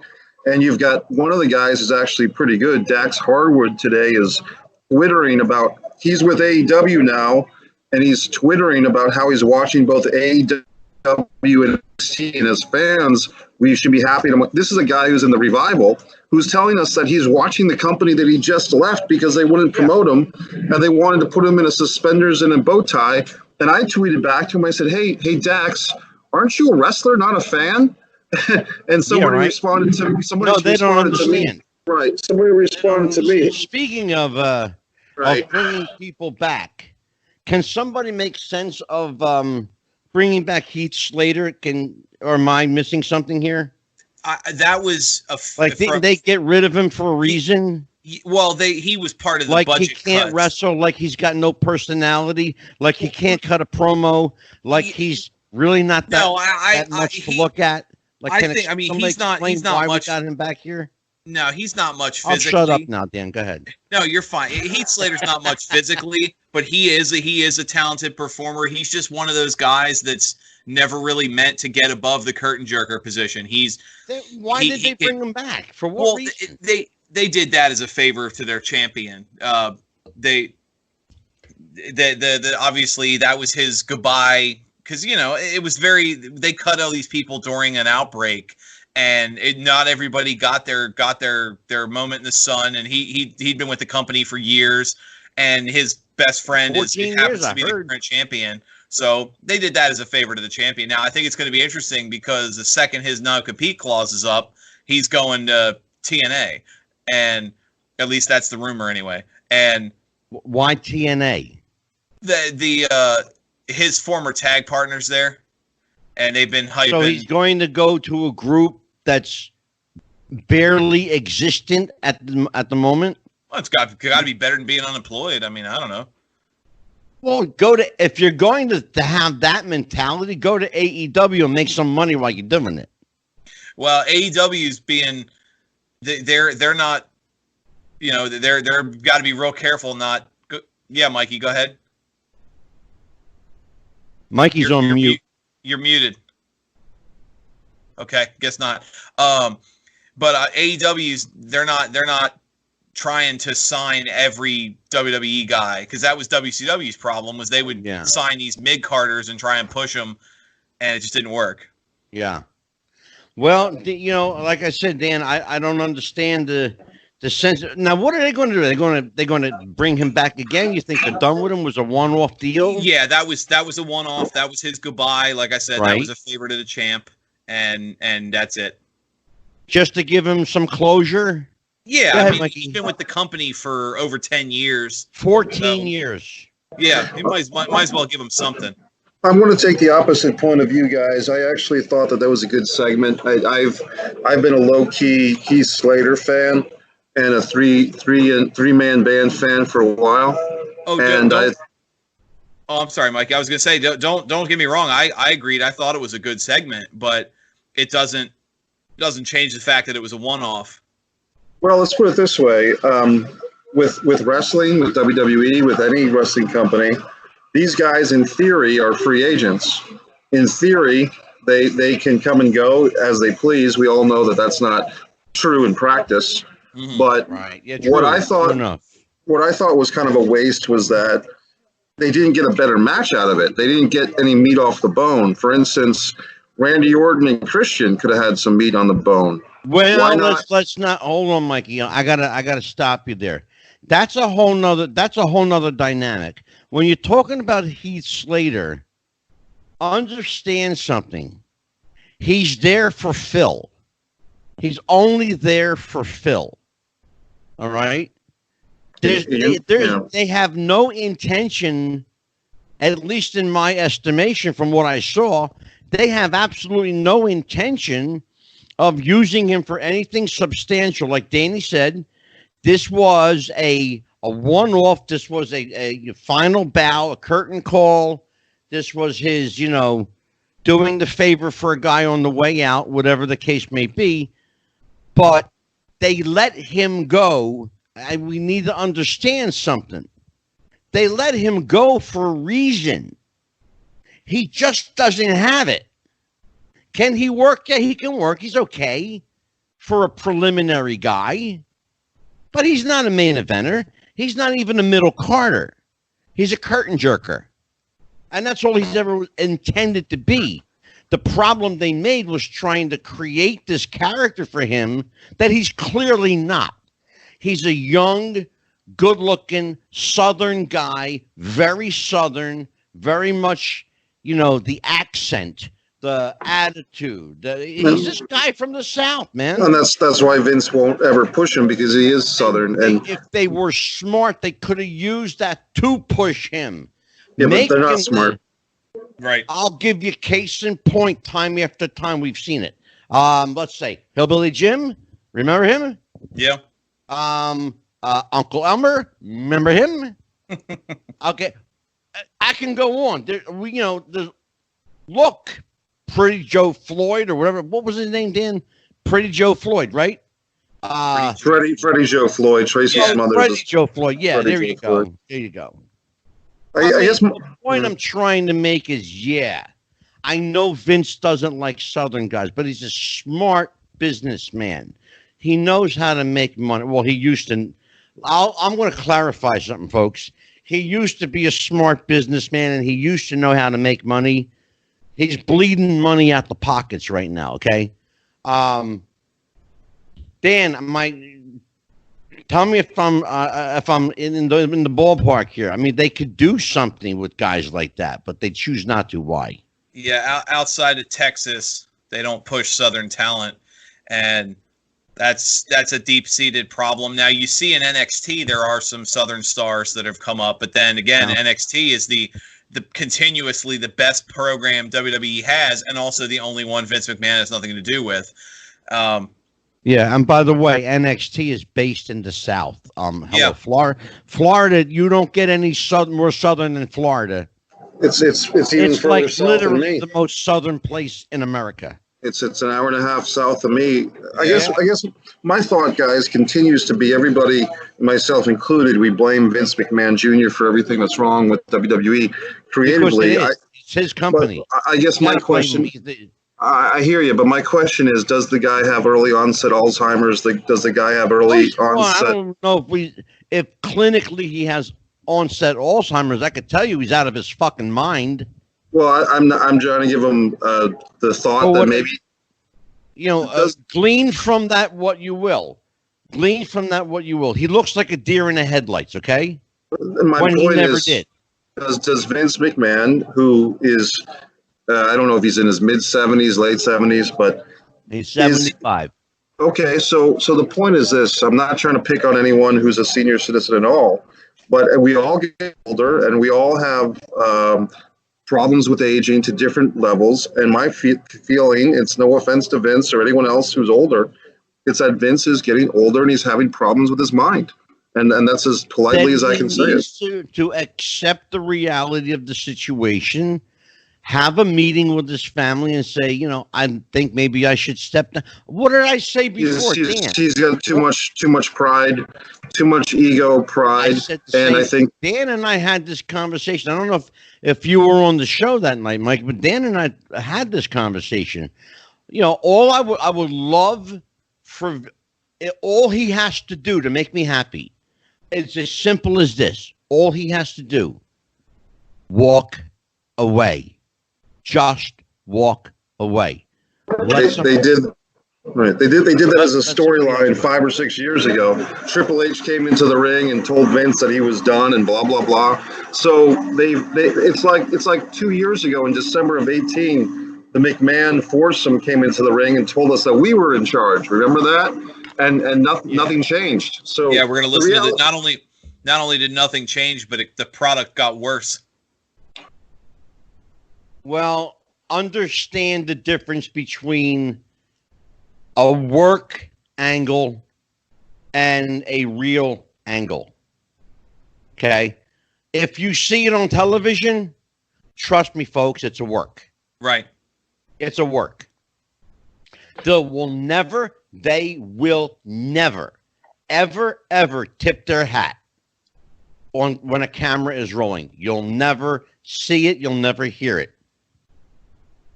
Not on television. They'll never do business on TV. That's why I say just the way Vince works. The shows like this are important because, we're not going to sit here. To me, what's great about Wrestling with the Future podcast is we're not analyzing every Monday Night Raw, digging at something, looking for something interesting to talk about. There's nothing interesting to talk about. We'll never do it. Right. What the fans need to do is that some 12-year-old kid who loves pro wrestling has to go back to the old wrestling magazines he finds on Craigslist, or his uncle's got a stash of old wrestling magazines. He's got to dig through YouTube, watch the old Southeast Wrestling with the Fullers, watch the old World Class Wrestling with the Von Erichs and the Freebirds, and hopefully what we're doing is providing a starting point for some young wrestling fan to build his or her own promotion that respects the integrity of what professional wrestling used to be and still should be and can be again. We can't watch the quote modern product quote of the last 10 or 15 years and think that is suitable to sustain this sport. Like I've said, professional wrestling since about 2014 at the least. It's been like the steroid era of baseball. It's an era that's disgraceful. It's pathetic, and at least we're man enough to admit it and tell people about it. I'm not going to be like, say, a guy like JD from New York who screams and hollers about how bad the WWE show is, but he never tells you shit. Please don't get me started with him. He never tells his audience to stop watching. When I was doing the pro wrestling rants, I said, find something better to do with your time. Watch old wrestling. Watch alternative wrestling. Watch Japanese stuff if you have to. He's got a problem. He's not that smart. Dan, go ahead. No, I completely agree with Mikey. And, I mean, if we're going to have any kind of final thoughts, I think it's that it's unfortunate. Mikey brought it up a couple shows ago where there is a section of the wrestling audience that's waiting for Vince McMahon to die and see what happens there. I actually think really to get back to where we are, wrestling as a whole has to die. AEW and WWE, some of these companies are going to have to fold. I mean, even now. That's exactly what has to happen, Dan. Right. Even now. There has to be, I'm sorry if people like me to say this or not, but there has to be a cleansing, a purging. There has to be a completely blank slate. Wrestling has to take a giant shit and then flush the toilet, and let's see what we got left. Right. Start with some fresh water. That's a start. The second thing you do is you get rid of JD from NY. Well, I just mentioned him as an example, and look, my friend, he's got nothing. Here's the problem with this guy. The problem with that, and I'm sure he's a nice guy off camera. Okay, here's the problem I have. I got two issues with him. Number one, he does the same thing every fucking day. Okay, hollers and hollers and hollers. That's the first problem I got. The second problem I have is there are idiots that are watching this guy's channel, shooting his numbers through the roof to watch him holler. Now, you might see that from me because I stopped smoking, okay? And as Dan has already noticed, I've been increasingly more vocal tonight since Mr. Fuller has left. Because I'm usually a very quiet, shy, unassuming guy. Oh, yeah. As long as I got my coffee and my cigarette. Very quiet. Yeah, unassuming. Exactly. Right? And aren't I, Dan? Thank you. Not in the slightest. Give me a break, Jess. Give me a break, Jess. Right. But here's the thing, though. what bothers me is I call it the Cornette effect. Okay, people love Cornette. He doesn't say anything. He hollers. He rants and hollers. What is he saying? He's saying the same thing he said for the last 15, 20 years in a row. I hate this, and I hate that, and that needs to change, and this needs to change, and I can do it better, and blah, blah, blah, blah, blah. Well, guess what? Go ahead. Put your fucking money where your mouth is, asshole. Here's the thing I would say, Angelo. I think there's a certain escapism that we all have for pro wrestling, at least I do. It's a safety zone. It's a place to go where real life troubles or real life relationships with women are not involved, and we can put on our wrestling t-shirt and we can hide into the sanctity of our visions of wrestling past. And that's great. But when wrestling turns its back on you, when they start selling the shows to the Saudi Arabian government, yeah, and I got when a they problem start with that, Mikey. Me too. And so when they start doing hypocritical things like saying they're promoting women's wrestling, but only if the Prince of Saudi Arabia allows for it, that's when I say, you know what? I'm not going to support this program as much as I used to. Like I said before, guys, probably 2007, I spent more money on WWE action figures than I should have. But 2020, I'm not spending much money on WWE at all. Well, and yeah, I'm sure your bank account is grateful for that. You know, I mean, what is there to spend? There's nothing out there. There's no. Yeah, well, you don't spend money on pay-per-views. Why would I want to buy a Drew McIntyre T-shirt? He's just another meat puppet for Vince McMahon. I mean, here's the thing, also, guys, and this is kind of cutting it close to the bone. I do think that when you're a male, aged 13 to 25, that's probably when your peak years of being a wrestling fan really should be. You know what I mean? Because we all get older, we do things with our own lives. But if I were a male 13 to 25 now, I don't know if I would watch pro wrestling, or at least WWE, because I don't know if I'd be impressed by what I was seeing. No, you know why? You know, young males 13 to 25, they're on the internet watching porn. Well, that's why and they don't have to pay $9.95 a month for it either. That's why they have a proliferation of Alexa Bliss, Liv Morgans, etc. Because you know what, and they can have them. On that note, then we are going to say goodnight to everyone, but we have some amazing guests coming up. Yes, sir. So, what do we got coming up? We have, let's see. Of course, today was Ron Fuller. We've got next week. Oh my goodness, we got some good stuff coming up next week. We've got Andrew Anderson coming up, I believe, on Tuesday. Am I right? The 14th, yes, sir. So then we have on the 16th, I believe we have John Arezzi. Tell me if I'm... John Arezzi's the 16th, yes. Yep. John, we got Remembering the Territories on the 21st. Baby Doll comes back on the 23rd. And I believe we have on the 28th. I am looking for this one. This is the death and replacement of Paul McCartney with Mike Williams from the Stage of Play and the most controversial man in pro wrestling, Mr. Warmth himself, Vince Russo. There you go. Okay. People, you want to behave yourself that night, Dan, please? Please behave yourself that night. Oh, I will. I'm actually off that broadcast. I thought you wanted to. Oh, okay. I would love the chance, but the 28th happens to fall on my birthday, so I'm going to use my birthday. Right. Okay. I'm going to enjoy my birthday to avoid being. You. Yeah, I don't. You know my opinion. I maybe I'm not the best co-host if you're going to have Vince Russo on the show. Well, I'm sure Mikey will do an admirable job of taking your place that night, right? Well, it'll be fun, and Vince Russo and I have a bond. I was on the Vince Russo show 2.5 years ago, which actually got my profile much higher in the wrestling community, and I dare say that because of the exposure from the Vince Russo show, that's how Angelo got to know who I was, and that's why we're all here together tonight. Yes. But I have to say, guys, that I've been listening to the audio version of the Memoirs of Billy Shears. Yes. And I've got the free Audible from Amazon trial. This book is a marathon. It's very intricate. Yes, it is. Very much so. It's at least 25 hours. It's a very complex book.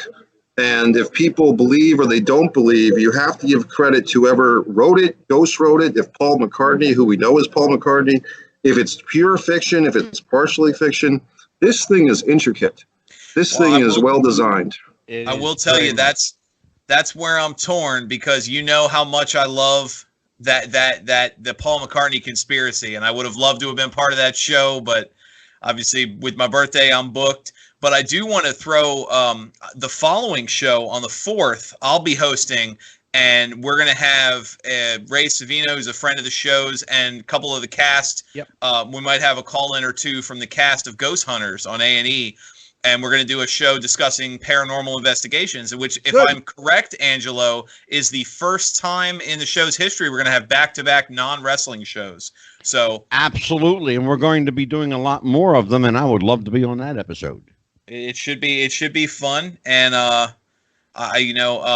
Mikey, I'm gonna go have you do your stuff. But for those out there, obviously, Wrestling with the Future, we're on Facebook, we're on Twitter at Wrestling Future, no G. We also have the closed Facebook group, Wrestling with the Future Podcast. We're on YouTube, and I believe now you said, Angelo, we have an Instagram, Wrestling with the Future Instagram.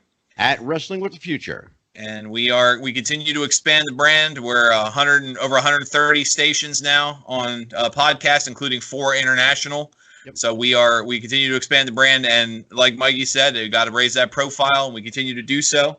Oh, so absolutely! Every day, every week, look forward to the future. Absolutely, and we also have a very, very special going on. 3 large T-shirts for $20. Look at the shirt. Check this out. You're right. This shirt. Look at that shirt. It's a nice shirt. Nice. That's a sweet looking shirt. Hey, for everyone that's listening, you can buy those 3 shirts as a birthday gift to Angelo, because his birthday is July 10th, which was also the Great American Bash, Lex Luger versus Ric Flair in Baltimore, that a young Mike Messier attended as an infant. And Barry Windham versus Dusty Rhodes. So Angelo, did you watch that pay-per-view on your birthday back in 1988 when you were 5 or 6 years old? When I was 5 or 6 years old? God bless you. No, I watched it live. I was there. Well, I was in the attendance for that too, so we were both at the same place at the same time, buddy. Yeah, but I was behind the curtain when you were out in the audience. That's true. You probably paid to get in. I didn't have to. Oh, gee whiz. Angela snuck in the back. Well, you'll have to tell that story. You'll have to tell that story on a future episode, because I'm doing a series of Great American Bash memories that started with the Sting Flair one. But as we get to the midnight hour tonight, it is the anniversary of Flair and Luger. And then the July 23rd is the anniversary of Flair versus Funk, 89 Bash. Well, we can discuss it at that time. But right now, we got to say goodnight to everybody, because we're already pushing 2 hours and 10 minutes. So, everyone, thank you for Mike the Movie Maker, marvelous Mike the Movie Maker Messier, MikeMessier.com. If his name was a website, it would be MikeMessier.com. For Dan the Man Sebastiano, the smartest guy in the room, the Happy Haberdasher. I am Psychic Medium Angelo. Enjoy. Happy wrestling, everybody. We'll see you next time. Bye-bye.